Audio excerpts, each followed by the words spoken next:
Alright, after I finish this, I'm gonna go sleep. It's pretty late at night. So today's question is called Search a 2D matrix. We need to write an efficient algorithm that searches for a value target in an m times n integer matrix. This matrix has following properties. 1. Integers in each row are sorted. That means in each row, you see, they are sorted. They are also sorted. Third row, they are also sorted from left to right in ascending order. And also, second, the first integer of each row is greater than the last integer of the previous row. That means this number, the first integer of this row, it will be greater than the last integer of the previous row, and it's the same for the third row. The first integer of the third row will be greater than the last integer of the second row. Alright, so because these two properties, okay, let me just quickly write down the structure, repeat, example, and clarify. Okay, so given a 2D matrix, each row sorted, and on the first integer of row, let's say I, is greater than the last integer of row I minus 1. And also, we will have a target value and a target value return. So we just need to return whether the target value is in the matrix. We don't have to return its 2D index. Target exists in the matrix, false otherwise.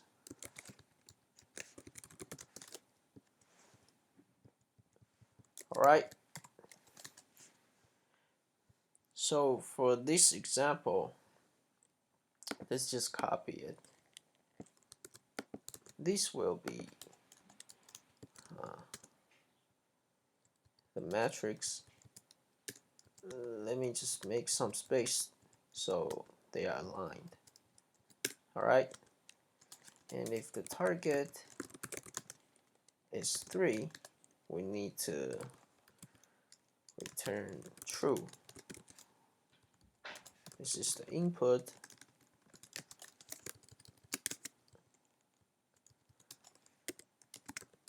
Matrix. Alright, so this is pretty much it, what the question is asking for. In another example, you see it's the same matrix, but we are looking for 13, but 13 is not in the matrix, so we return false.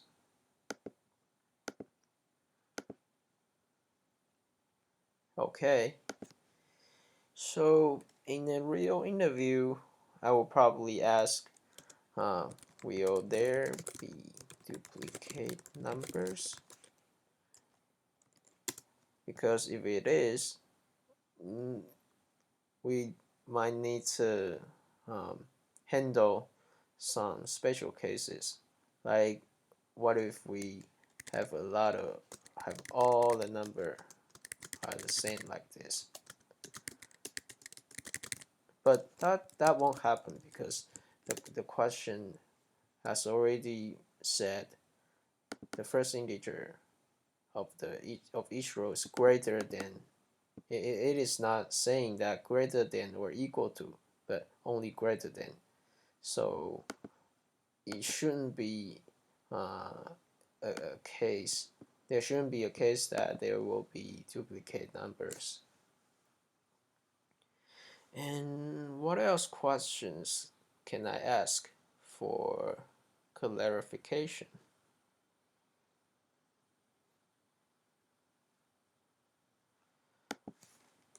May I assume that the input is always valid? Let's say it should be a matrix of integer values. But what if we have some input that is a character, or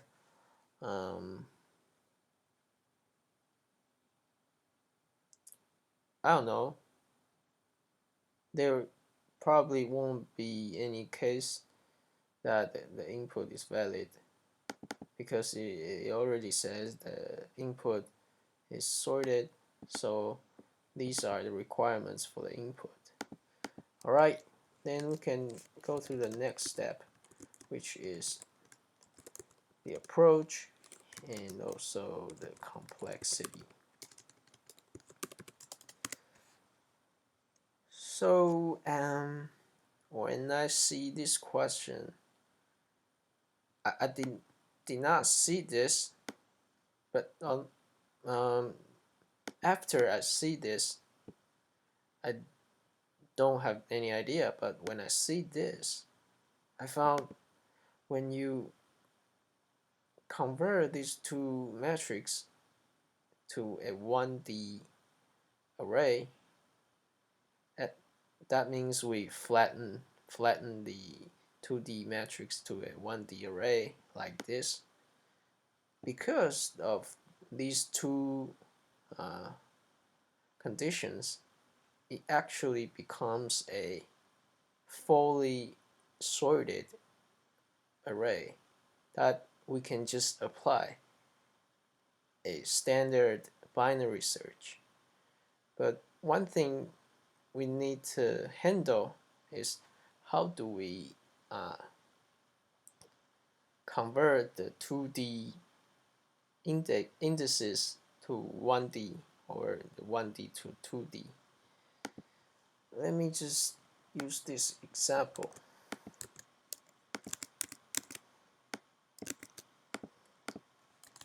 So let's say, let me also put the flattened version here.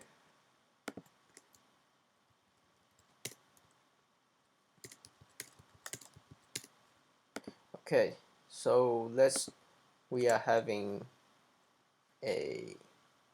doing a binary search, a standard one, and we put a left pointer at the beginning of the array, and we put the right pointer at the last index.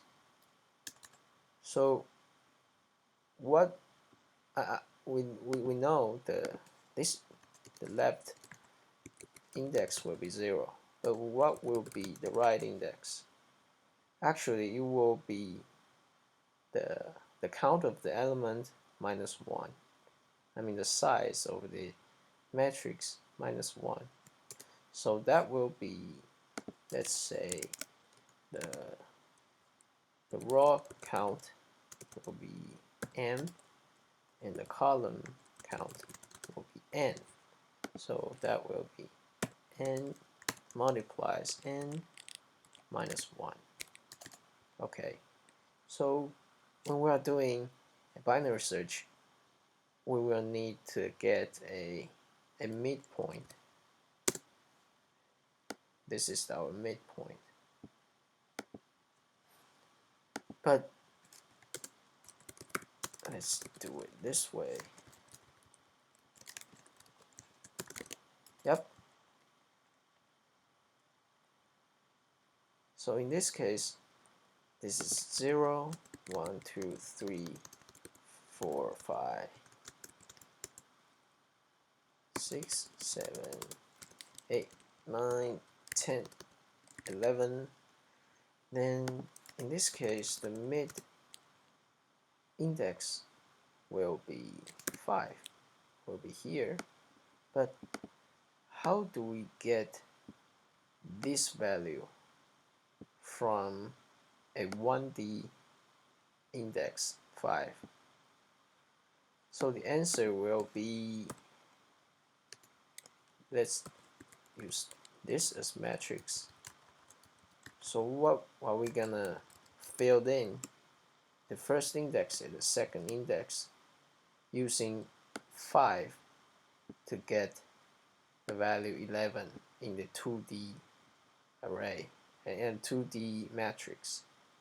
So the answer will be, we use the index 1D index.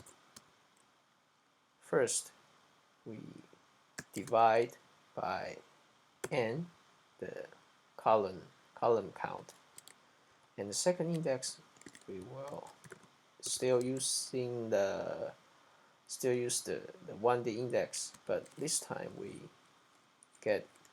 use modulo operator. So in this example, we'll get 5, and here 1, 2, 3, 4, so n will be 4. The second is like this, so it will be 1, and this will be 4. Is that correct?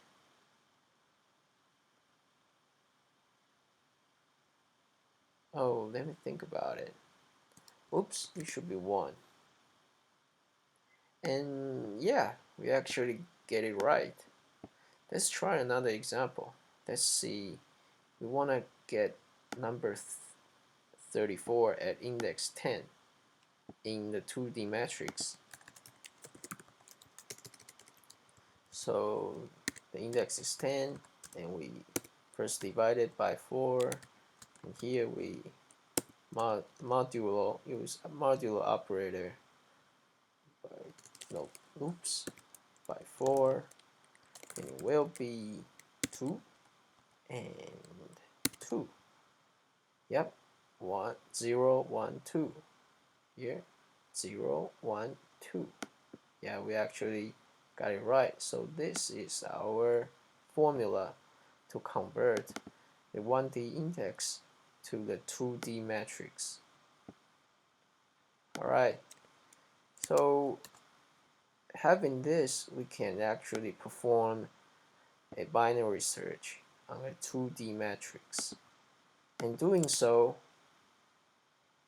the time complexity, it will be O of n times n, because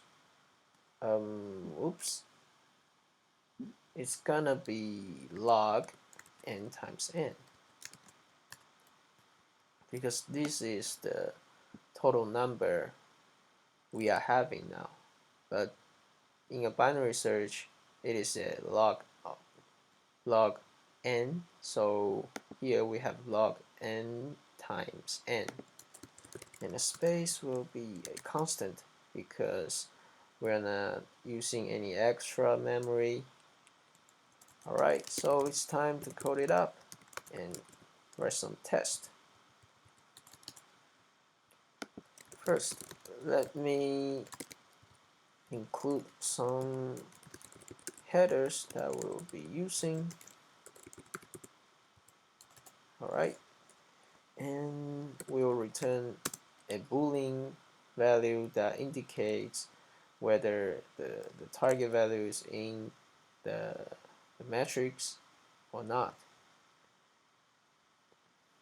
Search into the matrix. Let me make this small, lowercase. And I think the 2D matrix will be given like this integer. We'll call it math, and also we have the target value. Here, let's just first. Oh, here we'll have another question to ask. Will there be empty input? And let's check the constraints here. No, we at least get only one single number matrix. So in this case, we don't need to check for the edge cases. So here we can just get the size of the row count and column count like this. Oops. Yep, it's like this. And to perform a binary search, we will need two pointer, which the left one start at the first index, and the last start at the bottom right. I mean the right pointer. And as we just computed, it will be this value. So let's write a standard binary search, and we will stop when the left pointer and right pointer cross each other. And when that happens, we have nothing left in the range in between for us to search. Here we get the midpoint, and we use this formula to avoid overflow when the left index and right index are very big.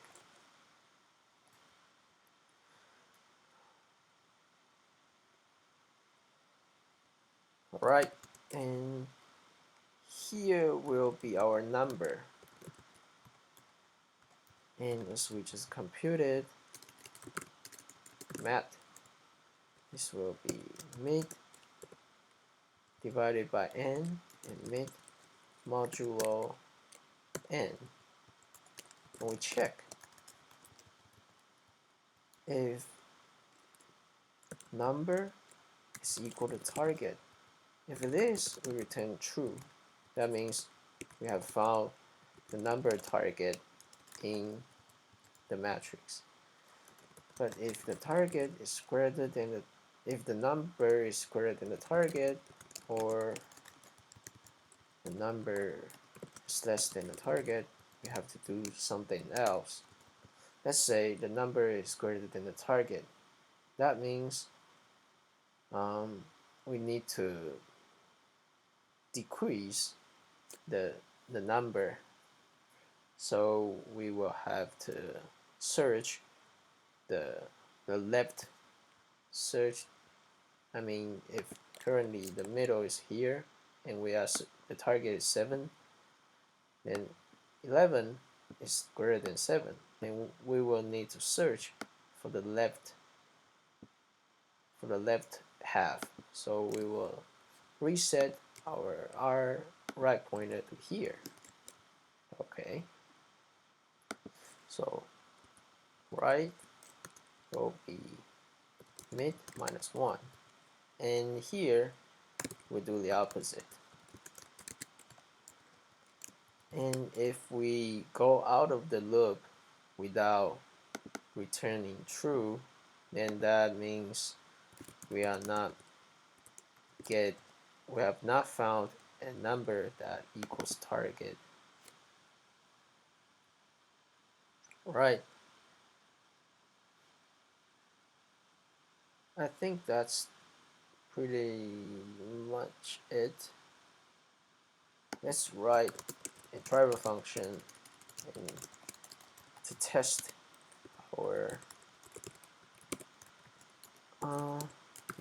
our algorithm math.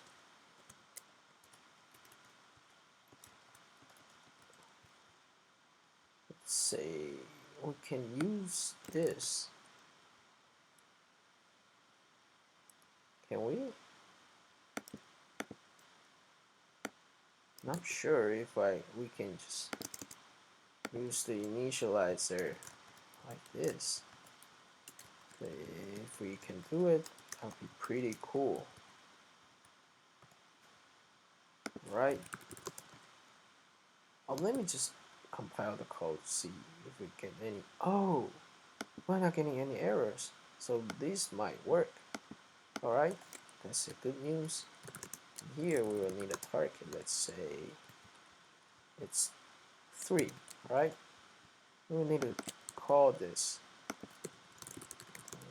call it result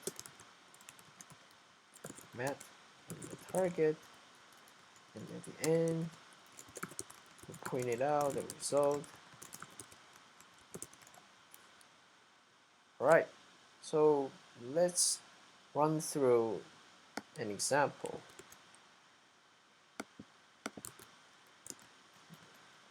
Let's put it here. So at the beginning we will have m, which will be 3, and n, which will be 4, and the left pointer will be 0, the right pointer will be m times n minus 1, which will be 11.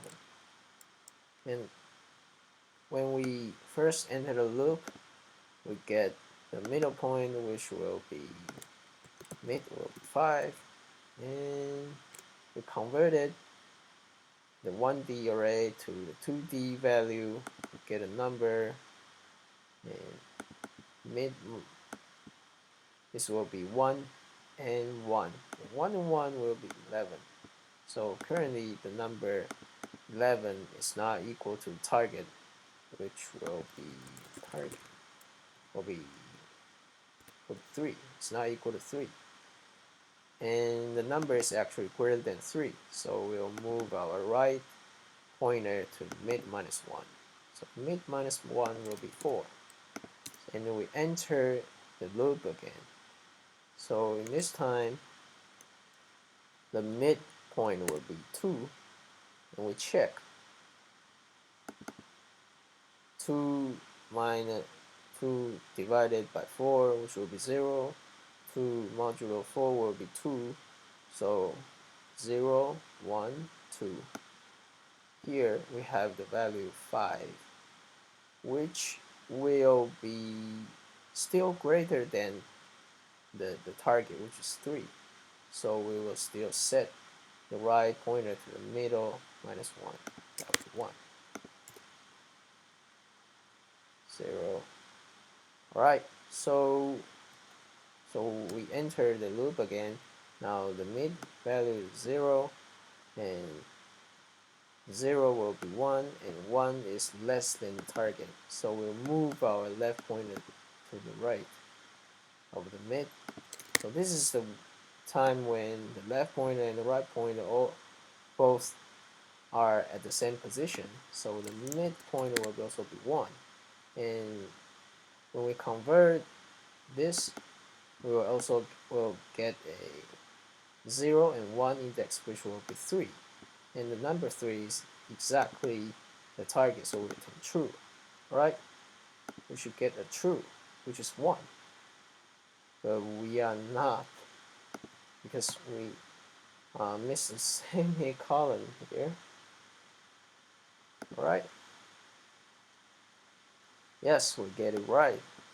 And what if we want to look for the target, which is 13? We should return a 0, which is false. Yep.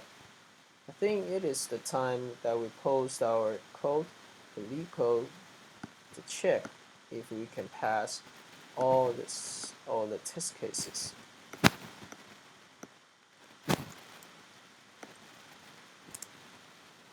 Also rename it to math. Let's run it. Yep. And submit it. Alright, we passed. And yep, again, the time complexity will be log n times n, and the space will be a constant. Yep, that's pretty much it. Good night.